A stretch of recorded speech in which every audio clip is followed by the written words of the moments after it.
জুবিন গাৰ্গে ন্যায় পাবনে? যিসকলে মোৰ চেনেলটোলৈ নতুনকৈ আহিছে তেখেতসকলে মোৰ চেনেলটো ছাবস্ক্ৰাইব কৰি লৈছেন আৰু লাইক কমেণ্ট কৰি দিয়েছেন। ইউনিভাৰ্চেল ট্ৰুথ বুলি ক'লো। আপুনি চাওক, যদি জুবিন গাৰ্গক ইলেকশ্যনৰ পিছত ন্যায় দিয়ে, হ'বই নোৱাৰে। আৰু সেইকাৰণে অসমবাসী জাগক, অসমবাসী অস্তিত্ব স্বাভিমান ধৰক। নমস্কাৰ, আজি এটা অন্য ভিডিঅ'লৈ আহিছোঁ। ভিডিঅ'টো হ'ল কি, যেতিয়া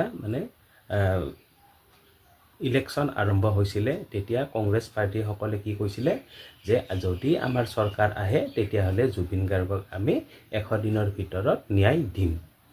আৰু কংগ্ৰেছৰ প্ৰত্যুত্তৰ হিচাপে মাননীয় মুখ্যমন্ত্ৰী হিমন্ত বিশ্ব শৰ্মাই কৈছিলে যে আমি আমাৰ চৰকাৰ অহাৰ 10 দিন পাছত জুবিন গাৰ্গক ন্যায় দিম। আৰু ঠিক সেই সময়তে ত্ৰিদীপ কলিতা বিশিষ্ট ব্যৱসায়ী তেখেতেনো কি কৈছিলে আপোনালোকৰ সম্পূৰ্ণ ভিডিঅ'টো দেখুৱাম। কিন্তু তাৰ আগত কওঁ, তেখেতে কৈছিলে যে হিমন্ত বিশ্ব শৰ্মাই দ্বিতীয়বাৰ আকৌ মুখ্যমন্ত্ৰী হয় তেতিয়াহ'লে জুবিন গাৰ্গক ন্যায় নিদিয়ে, তেনেকৈ কৈছিলে। এতিয়া আপোনালোকে সম্পূৰ্ণ ভিডিঅ'টো চাওক, চাই অনুভৱ কৰক তেখেতে কি কৈছিলে।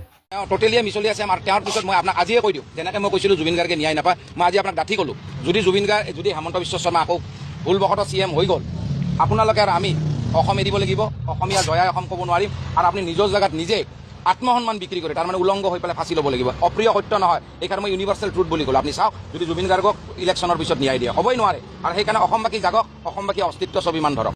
ভিডিঅ'টো শেষলৈ চোৱাৰ বাবে সকলোলৈ অশেষ ধন্যবাদ। নমস্কাৰ।